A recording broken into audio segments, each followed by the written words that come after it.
Good morning. Thank y'all for joining us for our news update on Tuesday, September 17th. I am going to go ahead and let Brittany kick us off. Wasn't fully expecting that, but then I kind of did. So We didn't really talk about the order before we started, but it's on you now. I know it's good. Okay, well, good morning, everybody. Thank y'all for joining us today. So I guess since our last beef brunch, I was able to speak at the Evangeline Parish Cattlemen's Field Day about almost 2 weeks ago now. They had a really good turnout there, and I spoke to the group a lot about just like making quality forages and hay and whatnot. So they had a really good meeting there, and we kind of tied that into with nutrition and basically the biggest thing that they got out of that was just how important that having that quality hay is, and just how digestibility and all that just really affects the nutrition and the quality of your hay. So hopefully some people got some good takeaways from that, and they can continue to put that into practice. Speaking of hay, of course, I know I saw one of my neighbors was baling over the weekend. We definitely do still have some people that are baling and trying to get the end of those warm season forages, whether that's Bermuda, Bahia. That's a lot of what we see in our area. We also have a lot of people that are gearing up right now to plant ryegrass. I've seen several prepared seed beds that look like they are ready to go, and they should be planted here within the next week or so, I would say, since we're getting close to that planting time. Of course, we had several people in the, especially the southeast part of the state that were affected by Hurricane Francine last week. I know up in our area here in central Louisiana, as last Monday, we thought, it was coming straight up here, and then it took that hard turn east.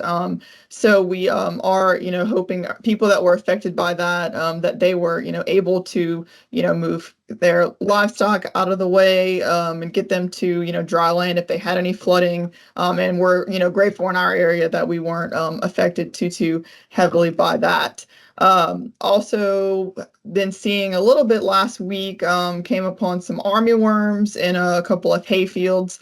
So we do just want to remind y'all as well to be scouting for those armyworms, because they are out there right now. So just want to make sure y'all keep an eye out for that. I know coming up, of course, we had to cancel last week our Deanley Field Day. We are, having, making some videos to get that information still out to y'all. So looking forward to getting that done soon as well. And then this Friday, I know I'll be attending the pasture walk over at the Gray Ranch in Vinton. Hopefully, many of you have heard about that as well. Looking forward to that. I used to live out in that area, and I actually have never been to the Gray Ranch. So looking forward to see what they have going on there as well. So that's about all I have for me today, and I'll go ahead and turn it over to Vince. Thank you all for having me. Thank you, Brittany. Brittany and I have been working together. We had a couple of armyworm issues that we got calls on, and she recently did put together a little video, a short video on some options and some things to look for when scouting for armyworms. So I think that was very beneficial to our listeners and our clients. But there are a lot of armyworms out there right now, and it seems like we get into these hot, drier periods, and we're going into a little drier period following 8 to 10 days of overcast and kind of rainy weather before Francine. And Francine in areas gave us 1 to 5 inches of rain, just depending on where you were and where the outer bands were and where it settled on you. So, and there were some areas that had more rain than that. So yeah, as Brittany mentioned, we see in the area people getting ready for planting the winter grazing crops. Just in conversation at the feed store on the weekend, I ran into 2 people that have already planted. So my advice to them was to be very, very cautious and be vigilant for the armyworms that may attack with young emerging seedlings. So that's going to be very critical. When we talk about cattle herds and what's going on in the cattle business, our fall calving season is right around the corner. It's a good idea maybe to get some pastures mowed down, There's a lot, we had a lot of growth vegetatively from either our warm season grasses or weedy areas on our farms. We don't all have show places, but get those pastures mowed down so you can see those cows from a distance. If one's by herself having a calf or struggling to have a calf, it's a good idea to know that you can see them. Not everyone can ride their pastures morning and evening, but if you can see something, you may be able to help something. So that's one of the things that I've always tried to help people to identify when an individual animal is by themselves. There's usually something going on, either some form of dystocia, trying in labor, trying to have a calf. And like I talked with Lee and Ashley before we got on the air here, I had my first calf born this morning, and it was not a successful birth. So it's those things happen. But if you're in the cattle business, you're going to experience those things. But help yourself by helping your herd and make a visual of it and make it easy on yourself and get pastures mowed. And with that being said, just visiting with people around the state, a lot of that's going on right now, cleaning off pastures. As Brittany mentioned, some hay being made. A lot of that's cleanup cuttings of some of our excessive warm season grass to get some forages planted for the winter. And we've got some accelerated growth from the rains we had since late January through August, and with this storm that came through. So we're starting to see a lot of that hay go down this week, and the forecast is showers the next couple of afternoons, but into late week and through the weekend, sunshiny and hot. So we should get some good drying and curing conditions for that hay that's going down. I mentioned last time we were on bulls. Flies are extremely bad right now, and Lee may allude to this, and he did the last time. But keep those bulls close by where you can treat them for the horn flies. And it seems you've been through it years and years and years. Not everything works the greatest, but try to rotate chemistries of what you're putting on as a topical to try to keep those flies at bay. Those large animals, sometimes if they get this time of the year blood sucking, like insects like mosquitoes, the horn flies and deer flies usually kick up this time of the year. Try to keep them clean of those insects as much as you can, and keep them comfortable where they're going into the fall and getting ready for breeding season and in the best shape they can, because we all know the value in our herd bulls right now, that they're expensive to replace, and you need to make sure that they're secure and well and going into the fall and winter months for breeding season. So that's about all I have. I mean, the market's still really good. People are, very optimistic about the future, and fuel and fertilizer prices have stabilized. I'll mention ryegrass seed, just in communication with some of the local vendors. It's the price is down a little this year. So make your way to your seed dealer and make sure they got seed on hand for you, because they're not going to keep an overabundance of inventory on hand. So that's my takeaway from what's current and going on right now. Is it my turn? It is. All right, ladies and gentlemen, thank y'all very much for having me. And before I dive off into my report for the region, I'd like to give a small apology. I don't have a dandy of a report for y'all. The last 2 weeks, I've been very busy preparing for our field day and an upcoming small footprint animal agriculture workshop.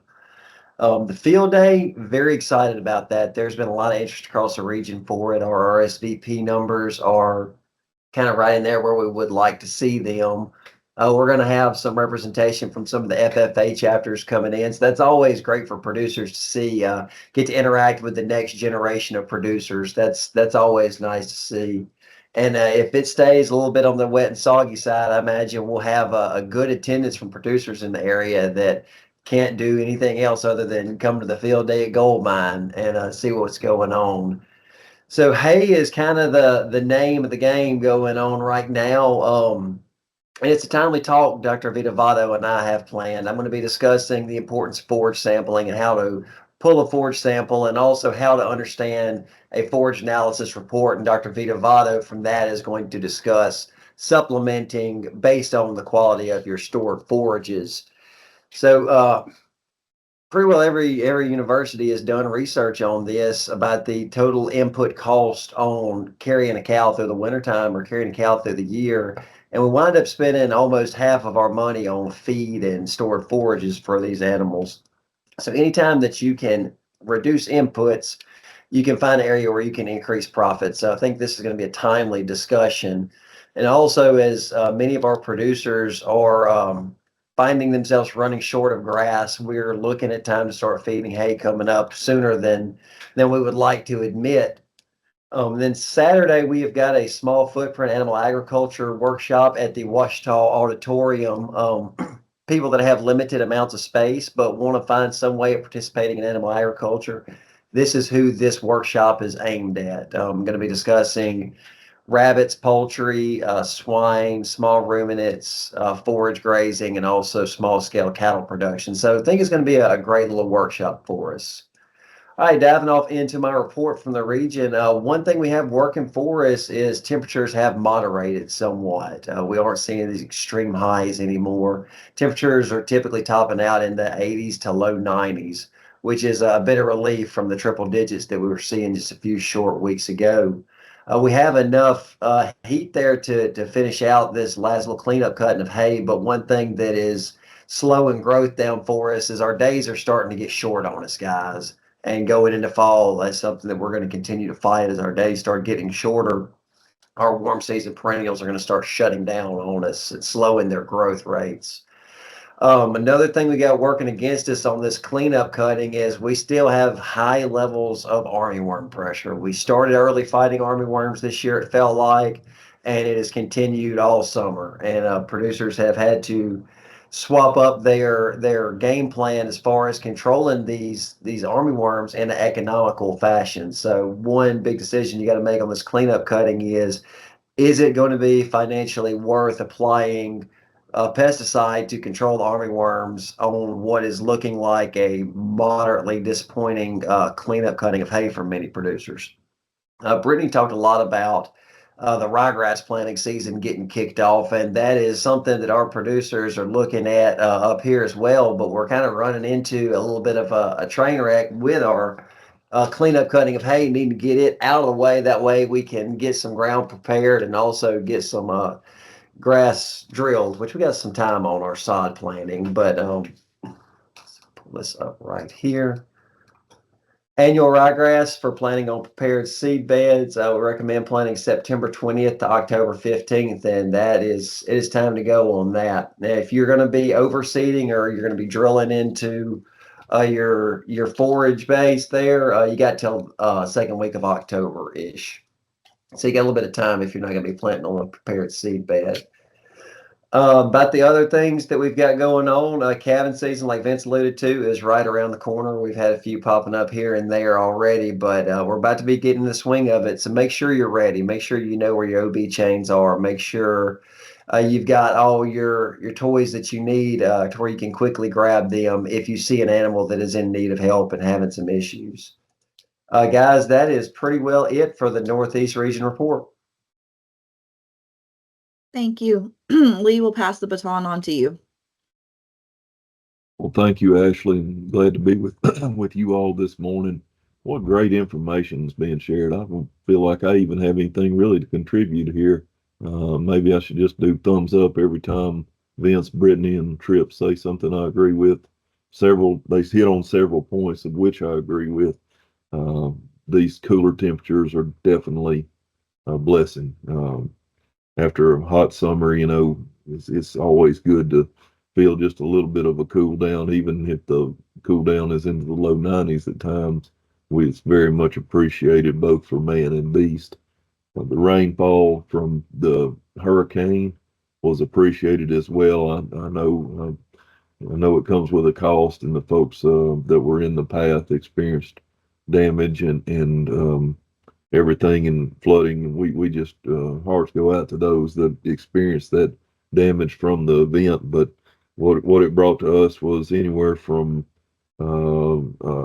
inch to an inch and a half, maybe 2 inches in spots of rain that was much needed and everything.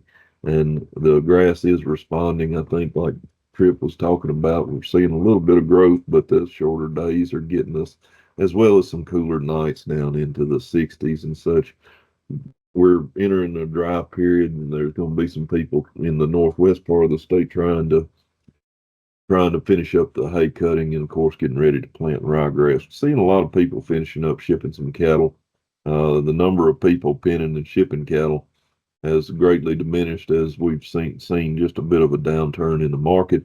But if you watch the last news update, you'll remember I kind of showed a slide where some people are running around like the sky was falling on this cattle market. Whenever you plot it out on a 10-year average, we're just right in line with what normally happens this year. We get to this point in time of year and we should expect a little bit of a reduction in the cash prices locally for what we receive on our calves and everything, as far as that goes. So army worms continue to be just a struggle, folks. It's like Tripp said. Tripp can't state it harshly enough. It's been a summer-long, a season-long battle with them up here, and talking to producers that have 4 or 5 different applications of product, just trying to keep them in check and keep them in control. And gosh, you get to this time of year, and how much more growth are you going to get?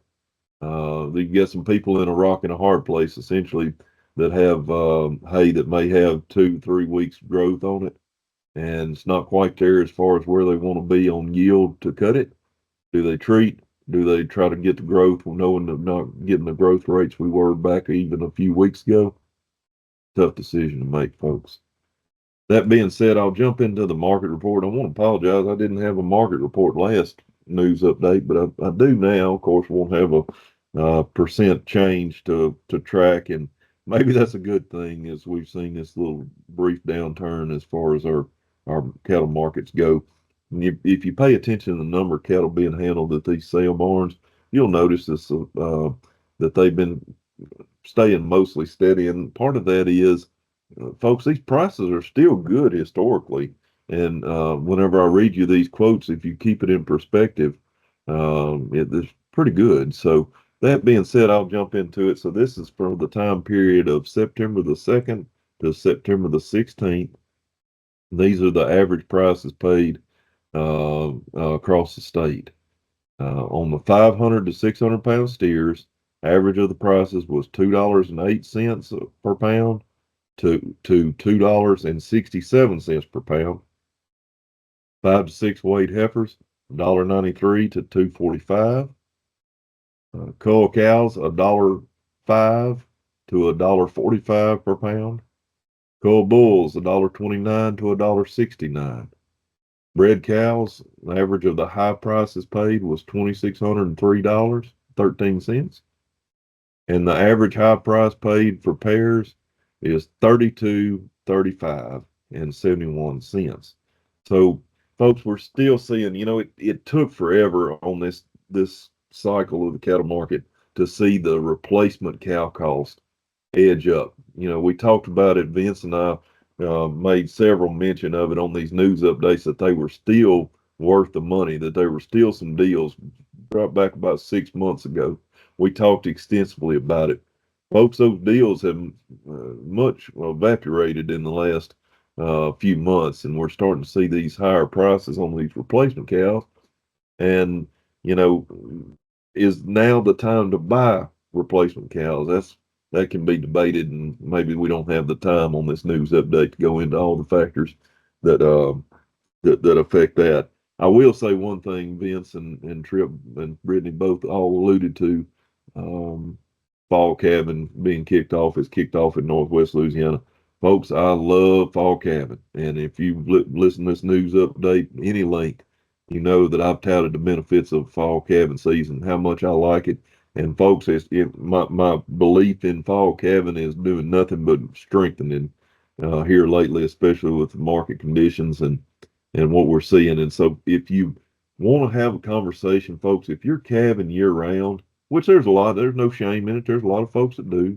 If you're calving year round, or you don't have a control on your calving season the way you want it, you want to try to make a decision, want to try to tighten things up maybe, and get on a defined system, contact any one of us. We'll be more than happy to kind of point you in the right direction. One of the things that a lot of people don't realize when they talk about getting on a calving system is they think that they're going to miss out on a bunch of money, that they're going to leave a lot of cows uncovered, a lot of open cows and they're just going to have to eat those costs for another year until they can get them in the system. That's not right. Folks, there are ways about it. We have ways to do it in increments to where you can gradually work towards being on a defined system. Sure do like that fall, Kevin, and I'd love to talk to you about why I like it so much. Uh, being said, I've got a few events that I want to touch on real quick. And the first one's one Ashley announced last week. I want to apologize, Josh, Salley. I sent the Northwest region and I failed to mention it, but Ashley mentioned it last news update. The DeSoto Parish Bull Soundness Exam Day. Josh has got one planned for October the 15th. Also on October the 15th and 16th, Ashley and Tripp and Randall Mallett and several of us will be hosting cattle pregnancy determination clinics on October the 15th and 16th, two individual events. Still have maybe one or two spots left on that, folks, if you're interested in it. Moving on into October, our friends at Dixie Farms Angus Ranch announced their Angus bull and female sale, having it at Red River Livestock on October the 19th. Moving on, in October the 24th, we will have a cattle producers meeting in Red River Parish at the sale barn at Red River Livestock on October the 24th. And this not a Cattlemen's Association meeting. This is just a cattle producers meeting down in that part of the country. Randall Mallett, Josh Salley, myself will be hosting that. Final event I want to talk about is the Brunch Ranch. Our friends at the Brunch Ranch have announced their Brungus bull sale, and they'll be selling some females, probably some commercial cattle too. Hadn't seen the sale flyer yet, but it's November the 4th. They're at their ranch at Mansfield. And I'll end by saying Brittany announced that pasture walk at the Gray Ranch. In a previous lifetime, I drove a cattle truck and I had the chance to travel to the Gray Ranch. I hauled a load of cattle out from down there, and I didn't get a chance to tour the ranch, but I got to see their headquarters, main set of pens, and of course the drive in there. It was worth it, folks. I would attend if you get a chance. I appreciate the opportunity to even just to load a set of cattle on there and everything. So take advantage of these opportunities. They may not come around that often. That being said, I'll turn it back over to you, Ashley. Perfect. Thank y'all. As Lee said, I don't have too much to add either, from what everybody else said. So we'll just wrap up on a few events. As Brittany mentioned, we did have to cancel our field day last week at Dean Lee. And so we are working on videos for that, but they give us some time. The schedule, we did not reschedule the field day because the schedule for September and October is so crazy, as y'all can tell with us announcing all these events and things that we have going on. So it's going to take probably till the end of September, October to even get things filmed, and then a little bit longer to edit all of those. But we will get you that content in some manner. Going through the list of events, as Tripp mentioned, now is the time that we're all starting winter supplementation or fall supplementation. So for our beef brunch webinar series, we're kind of discussing supplementation strategies. So on Tuesday, October 8th, at 10:30 that morning, I will be presenting, and the title for that is "How much hay do my cows need?" So we'll just kind of talk about how much hay do you need. We'll talk a little bit about sampling that hay. And then Abigail is going to come in a week later on October 15th and talk about supplementation. So what do you do if your hay needs fall, or your hay supplies fall short? And then the week following that, on the 22nd, Dr. Vitavato is going to come in and discuss mineral nutrition for grazing cattle. So we'll go through those three again, October 8th, 15th, and 22nd. Those are live events. And so I'll put that all in our video description here. If you can't make it live, then we will record it, and it usually takes us a week or two, and we'll get those up on our YouTube channel. Also on October 8th, I still don't have the start time for that. I apologize. I need to check with Lainey and Abigail. Brittany, do you know the start time or events for their field day on October 8th, the Acadiana field day? I don't think I do, but if I remember right, I think last time it was like in the morning, but that was on a Saturday. So No, this one will be an evening event. It'll be an evening Evening, event, and okay. I'm pretty sure they're meeting at Vermilion Parish office, but I don't have the time. But I'll get all that information for you. But it'll be October 8th, which is a Tuesday evening. The AI class at Dean Lee is full. But if you are interested in that, as Lee and I say this all the time, but if you're interested in the AI class or the pregnancy determination clinic, even if you can't make it this year, please send us an email and let us know. I had over 30 people that I contacted on the wait list for this AI class, and we could only take 15. So please always go ahead and let us know in advance if you're interested in that event. Lee mentioned the DeSoto Parish BSE Day on October 15th, and then our cattle pregnancy determination clinics on October 15th or the 16th. All that information is here. Brittany and Lainey are planning their BSE Day for Thursday, October 24th at Dominique's in Opelousas. Brittany, do you have any comments on that? No, just we did this last year in November and then again in February of this year. So yeah, just give us a call, or you can use the link that I have on the flyer, and we'll give you a call to get that scheduled. And then again, Lee mentioned on October 24th, that's a Thursday. We're starting at 5:30, correct, Lee, for the Red River producers meeting. Okay. So again, that's listed there. We are asking for RSVPs for that, and that information is listed as well. As Tripp mentioned, he's got a very busy week, 2 events coming up there. And so hopefully the weather holds out for everything. It's a busy fall. I'm tired thinking about it, but I'm excited thinking about it all at the same time. So it'll be real busy, but we'll keep y'all posted as we go through, of course, on each one of these. But if you have any questions about any of our upcoming events, please don't hesitate to reach out to us, and we'll be back with y'all in just a couple of weeks.